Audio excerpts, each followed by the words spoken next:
Hi, everyone. Welcome to the It's All for Love podcast. I'm Cheryl Mazza, the healing dancer, your host. This podcast is all about Michael Jackson and how he continues to spread love in our world and inspires us to live our best lives. Thank you so much for watching and or listening to this episode. But before we get to the episode, I have a few things that I want to tell you. If you are watching this podcast on YouTube, please make sure that you are subscribed to the YouTube channel and also like the video of the episode that you are watching. And I would also love it if you would leave us some comments about how much you loved the episode. If you are listening on any other podcast platform, if you are able to, please subscribe on that platform. And also, what would really help me is if you would leave a review on whatever podcast platform you are listening on. The reviews help the podcast to be more seen and to spread the word to other Michael Jackson fans about the podcast. And as always, I am looking for guests to be on the podcast. So if you would like to be a guest on this podcast and tell your Michael Jackson story, I would absolutely love to chat with you. Make sure to check out the show notes and find the link to click on to schedule a coffee chat with me, or you can email me. The email address is also in the show notes. Thank you again for listening and or watching It's All for Love. Hey everyone, welcome to the It's All for Love podcast. I'm Cheryl Mazza, the healing dancer, and today we have Jaymes from Canada with us to talk to us about Michael. Jaymes is a neurodivergent and non-binary poet, actor, model, and most often lyricist, vocalist, and frontman on stage and off of the world's sparkliest rock band, Hot Apollo. Welcome, Jaymes. I'm so excited to have you here to talk about Michael. Thank you so Yeah, much. my pleasure. Excited to be here. Yes, yes. So I want to know, when did you first discover Michael Jackson? I don't remember the exact age. My instinct is I was like around 7 or 8, and I remember like the first time I heard my mom, who was like a fan, like she was alive when he was like first coming out with his stuff, like the Thriller era and all of that, and like she was telling me about like the crazy stuff he did with like storytelling in like the visuals he added to his music, like how he was like groundbreaking in the whole music video scene and like telling like a complete like kind of narrative within like what like 7 to 10 minutes, on either side of a song. And I thought that was that really like captivated my mind and like was very inspiring because like storytelling and music were two things that always really resonated with me and that I always wanted to take part of. So I saw that he was based in the trail, and I remember one Christmas, um she got me a collection of like all his music videos and stuff, and I was blown away, just like sitting there on Christmas morning, just like devouring everything from like um like Thriller, Beat It, and like some of the like later ones. I can't remember the song name right now. It's gone in my head, but the one with the it's only Egypt or something. Oh, remember the time. Yeah. You remember the time, yeah, and like the like I mean even like what was that, like late 80s, early 90s, and the like crazy like CGI stuff they were doing like way before that stuff Yeah. was everywhere. Yeah, Yeah. it like yeah, just it really like struck out chord in my heart. Oh, I love that. So your mom introduced you to Michael. Yeah, Yeah. big ups to Dr. Patricia Shaw for spreading the word of MJ to me. Thank you. That's great. Well, do you remember any other times from childhood where Michael would show up, or anything like maybe you're looking at his videos or something like that? Oh, okay, yeah. I was like that was like most of it, but I do remember this one other time. My brother got this like video game. It was like a boxing game, and he told me that like Michael Jackson was an unlockable character in it. Like you could play and like box as Michael Jackson, and I was really confused because for one thing, like I didn't expect him to be like a character as in a boxing video game of all things, and also the picture he showed me of Michael Jackson in the game didn't look like any version of Michael Jackson I'd seen before. So I was very confused, but in retrospect, Yeah. it's pretty cool for him to pop up in the most unexpected places. Yeah, yeah, that's so cool. I've never even heard of that. I have to look that up because I know there I was a remember I was so young, but yeah. yeah, Uh, yeah. nice. Well, how does Michael Jackson inspire you throughout your life? Um, a big part of it, apart from the like, I mean, the primary part is the blending of um music with like storytelling and fantasy, especially because like from like shape shifting in the Remember the Time music video to like becoming a werewolf and all the like the wild like tales he told in his videos.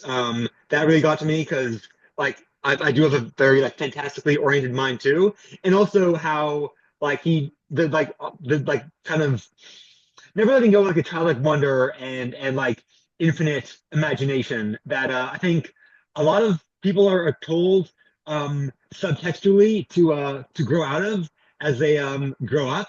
And I was never about that. Luckily, I was never good at picking up on subtext anyway, so I kind of had an easier time of escaping that. But I did love how like he always carried through like his like true inner child to the end of his life, and that that setting that like precedent too. Like I'll always respect him for that as well.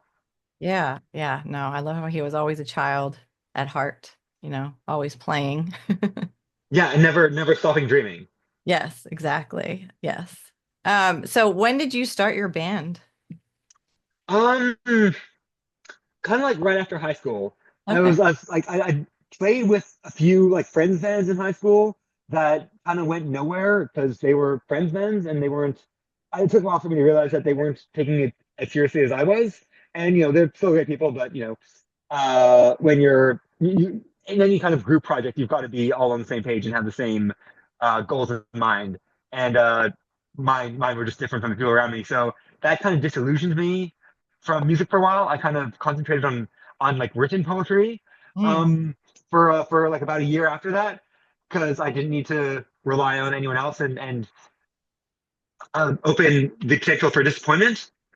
And then I kind of like wised up and realized, okay, um, anything worth doing is going to have some potential pitfalls and hindrances and disappointments along the way.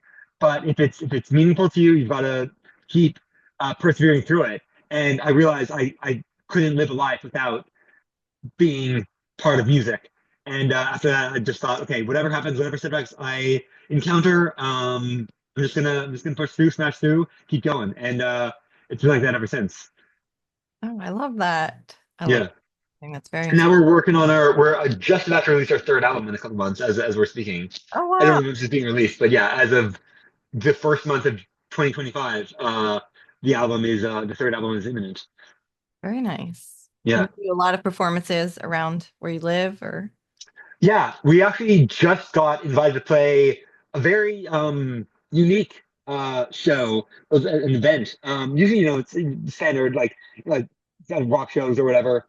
This one, it's actually a poetry cabaret, and it's themed around like 70s, 80s, like disco era Studio 54, with like extra like fantasy bits on top, and it sounds like a perfect like vibe for us, in like aesthetically, and but it's mainly like three poets are getting up and reading their stuff, and if the audience likes them, they can like pay for private poetry readings, and the organizer like saw me at a fashion show I was modeling in, and we got to talking, and she's like, "Yeah, we have this thing. Would your band like to like uh, play before the poets go on as a way of like welcoming everyone in and setting the tone for the night?" And I thought, "Yes, let's do this." So like as like a half hour before I hopped on the call with you, um, I was just meeting with a band and we were like kind of rehearsing for that. So I'm very excited. that sounds really cool. Yeah, Wow. I wish they would have stuff like that around here. That's awesome. Do you still write poetry or is it more just yeah. Oh yeah, no, I never stop anything I'm interested in doing, and the loves I have are just in my heart forever. But I kind of got to a point where I realized it is the like publishing market, from what I've heard, is not in the healthiest state right now, and poetry hasn't been like a big concern for a while. So I've heard from poets and how hard it is like get your stuff like published Mm, professionally and or even like get readership. So I thought my plan is just to get famous from the music, and then it'll be far easier to get people to buy my poetry. yes. Yeah. So in the meantime, I have a lot of backlog that's ready to go whenever anyone wants to publish it. But I'm just like, I can only like push like ultra hard at so many things at a time, Yeah. and just like trying to like focus on like the business side of poetry at the same time. Just I don't have the like wherewithal for it right now. So I'm still writing stuff, but like gonna wait to push it to Yeah. Ives. Focus on one thing at a time, right? Yeah. Yeah. Awesome. Well, do you have a favorite Michael Jackson song? Thriller always has a special place in my heart because it was the first one I heard at the same time I saw it too, which made a huge impression when I was like 8. Um, but honestly, "Don't Stop Till You Get Enough" is probably the one like I listen to and dance to and sing to the most. Yes. Oh, that's a Yeah, great song. Yes. yeah, just like pure like optimistic, like bubbling energy. Just like really gets me going every time. Yeah. Yeah. That reminds me of like one of my favorite songs is Off the Wall. Yeah, Yeah, it's that same energy, I think yes, I remember. Yeah, it's the one like the opening with the crashing at the beginning. yes. Like great tone setter. Yeah, Yeah. very punk rock of him. Yes. Do you have a favorite music video by Michael? It's funny. Yeah, honestly, maybe I remember the time because I remember the first time I saw it, and I thought the video was cool. But again, I was like 8, and I think the actual music of the song was like a little above my head. It wasn't something I could like easily just like move my body to instantly. I had to like kind of get in the right frame of mind for it. But like the like crazy things he did in that video, like the like how hard he must have pushed to get that video made in like 1989 or whenever. Yeah. Yeah, that really that like the artistry of it made a huge impression on me. Yeah. Does Michael Jackson ever show up magically in your life these days? No, but to be fair, like not to my knowledge, but I have a very kind of tunnel vision mode I go into sometimes where I don't notice like the people around me, even if they are appearing non-magically, unless they specifically like and like vehemently try to get my attention, and then I'm happy to like interact with them. But I kind of like I can walk by a person I see like I go out every weekend or whatever. But if I'm like on the street and like on a task, I will not notice them unless they say hi to me and like like loudly too. Yeah. So maybe he's been like kind of hopping around on the periphery, and he just hasn't been loud enough because he was a soft speaker when he wasn't belting it out. So yeah, Michael, if you're out there, no offense to you, just try to like Louder. call my name louder if you wanna have a discussion face to Right. face. Jump in front of me, please. Yeah, yeah, that would do it. Yeah. What do you want the world to know about Michael Jackson? I guess that it's okay to just uh, like be true, and like flamboyantly so about expressing your inner child, like however old you are. Yes. I love that. Is there anything else that you would like to talk about with Michael? I mean, if I could talk with him, I think, I mean, I'd probably ask for a singing lesson. Getting some singing tips from Michael would be pretty huge Yes. because I'm still trying to like push my voice further, and like hearing his perspective on it would be a real treat. Yeah, I can imagine that would be great. I would ask for dance lessons. I love to dance, but definitely cannot dance like him. So, yeah. Yeah, Awesome. no, he was unimpeachably grooving. Yes, it was. Well, great. I mean, that's all the questions that I have for you. Unless there's anything else you would like to talk about. Uh no, that kind of like sums up like yeah, a lot of my thoughts and feelings about the dude. Yeah. But yeah, it's been a joy. Yeah. Thank you so much for sharing your story with us. And I will let everybody know where they can find you in the show notes. Yeah, And follow everywhere. yeah, yeah. Thank you so much. It's all for love, and we'll see you next time. All right, bye for now. Bye.